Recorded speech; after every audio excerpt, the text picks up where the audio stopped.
No Kings protests sweep America. Confuse Canadian hockey fans who start a No Leafs movement. What? It began, as these things do, with a slogan shouted through a megaphone by a guy in cargo shorts standing on a milk crate in front of a Bed Bath & Beyond that had been, turned into a federal agency building. No kings, he shouted, pumping his fist as a wave of fellow protesters chanted back. The No Kings movement quickly spread across the country. Thousands took to the streets in Philadelphia, Denver, and Boise, chanting slogans like, "Democracy, not dynasty." George Washington didn't have a throne. "We the people, not we the people who own Mar-a-Lago." The protests aimed squarely at what many see as Trump's monarch-style governing vibe, golden everything, multi-generational name branding, and the unnerving way he refers to Eric as heir to the seafood court, gained momentum with each passing hour. Enter Canada. Yes, Canada. See, in Toronto, a few residents glanced at the American headlines and wildly misinterpreted them. No Kings? Cried Robbie McClelland, a Zamboni mechanic and lifelong Toronto Maple Leafs fan, as he tossed his phone across the room. They're protesting the LA Kings now. That's amazing. We should have done this years ago. Fueled by a decade of playoff disappointments and, roughly 34,000 broken hockey sticks, Robbie and his beer league teammates mobilized what they called the No Leafs Parade.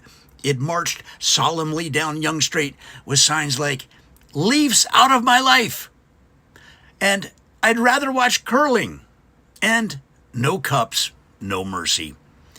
A few confused fans dressed as actual Leafs were chased away with chants of "Get mulched."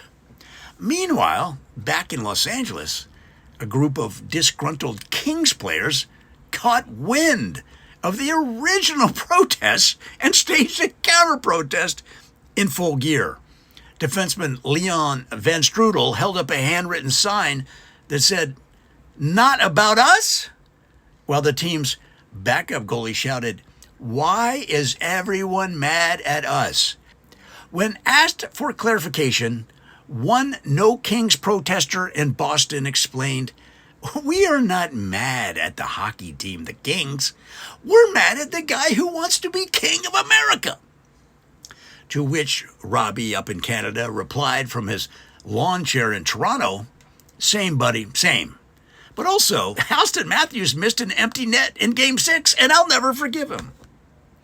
The No Leafs movement has since escalated into a full-on symbolic divorce. Hundreds and hundreds of fans have ceremonially mailed their jerseys back to Scotiabank Arena, along with their breakup letters that read things like, "It's not me, it's you. It's always been you." And "I've changed, you haven't." And "I'm seeing someone new. His name is whatever team has a chance this year." Meanwhile, authorities in both countries urged citizens not to confuse anti-authoritarian rallies with hockey trauma. But for Robbie and his crew up in Toronto, it's too late.